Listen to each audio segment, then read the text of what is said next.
Okay guys, Jay Product Performance here. As I said, I was going to do this a while back, and I really should have documented this build, but I know you guys have seen a lot of stuff on these, and maybe YouTube is just too flooded with these at this point, or everybody, but I want to see if there's any interest in this. This was a lifelong dream of mine to build one of these replica kits, or whatever you want to call them, and I learned a lot doing this, and I kind of wanted to talk about this kit because it's not a common one. This is a kit from a company called Antique and Collectible Autos in Buffalo, New York, and they've been around a long time, since I think the late 70s. And they sell a Cobra kit, and it's very reasonably priced. And this one here it's a gel coat, so you don't have to paint it. This is just how it comes, and you get to pick the color. And they have stock colors, and you can also send them a color to use. And I think it has to be a non-metallic color. So that saves you a lot of money right there, not having to paint it, and a lot of time too. Of course, kind of the problem is when you're doing a whole build like this and the car is already essentially painted, man, you got to be real careful not to, nick it and scratch it and that sort of thing. And we did have some issues with that, and I did a repair.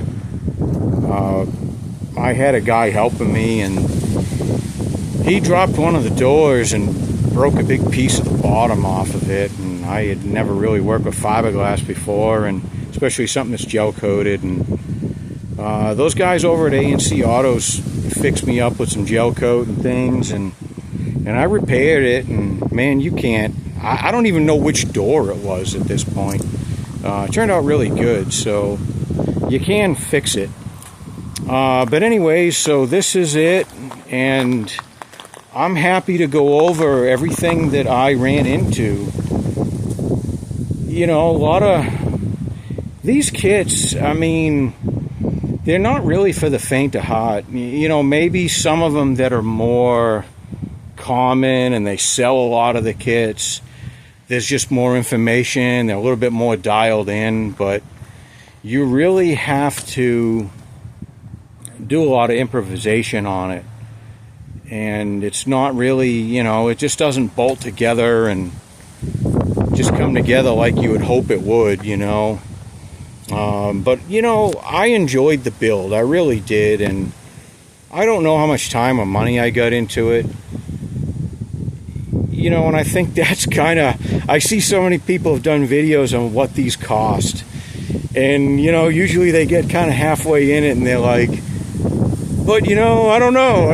There's so many little things I bought. I don't really know what it cost us. That's kind of the disclaimer at the end that they do. And I can understand that. I'd like to know just how much money I spent on fasteners. The kit comes with a big box of screws.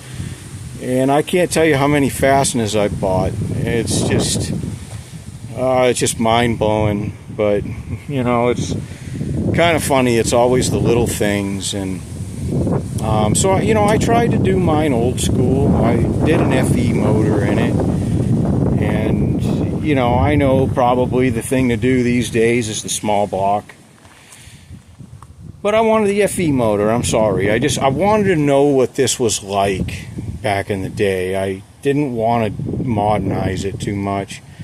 It's got the 4-speed top loader in it. Yeah, it's better to put a 5-speed or a 6-speed, I'm sure, but I wanted it old school, and I've got regrets. There's some things I've got to fix on it.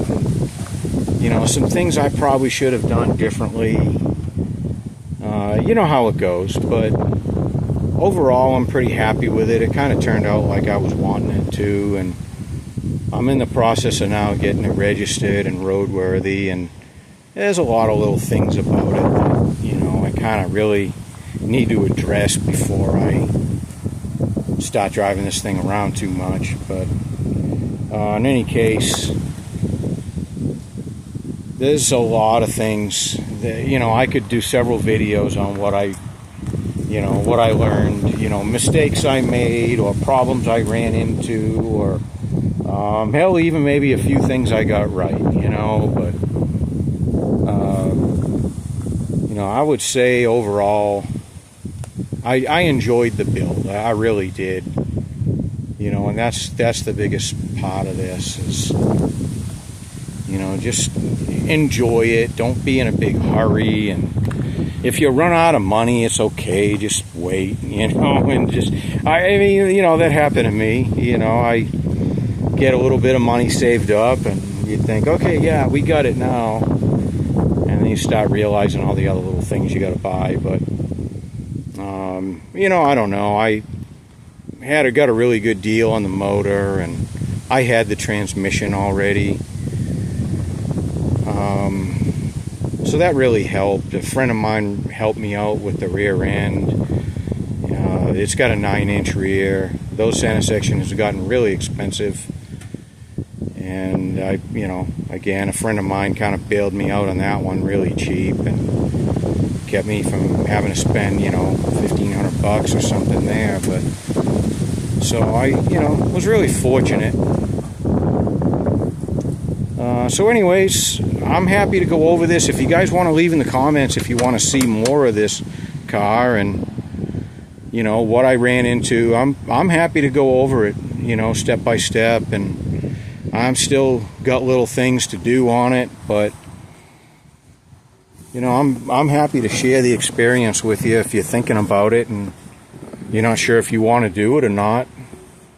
I can't really tell you, but and I did it kind of strange. This is a battery kill switch, and you can pull that key out there. And I didn't want a key in it. I know that sounds weird, but I wanted to be kind of like an old race car. It was kind of my theory, and that turns everything on. And then you got a button here for your ignition. For your starter. There you go, starts up.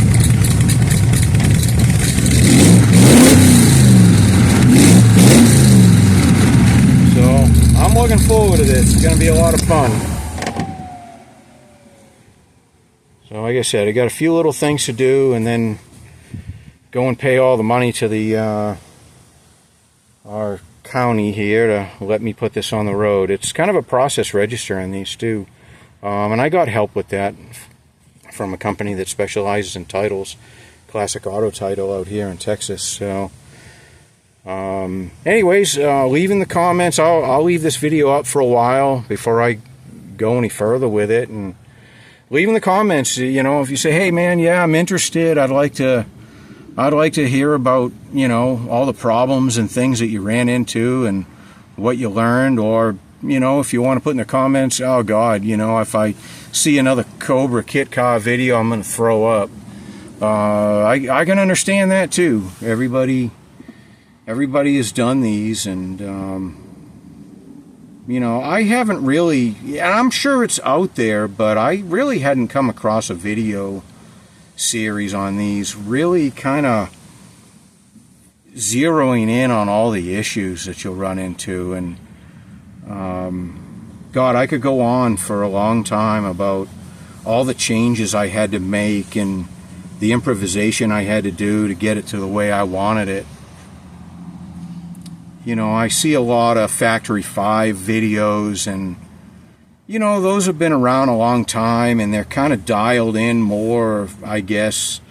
I don't want to say a novice, but maybe a little bit more simple than doing a car like this, that's not as common.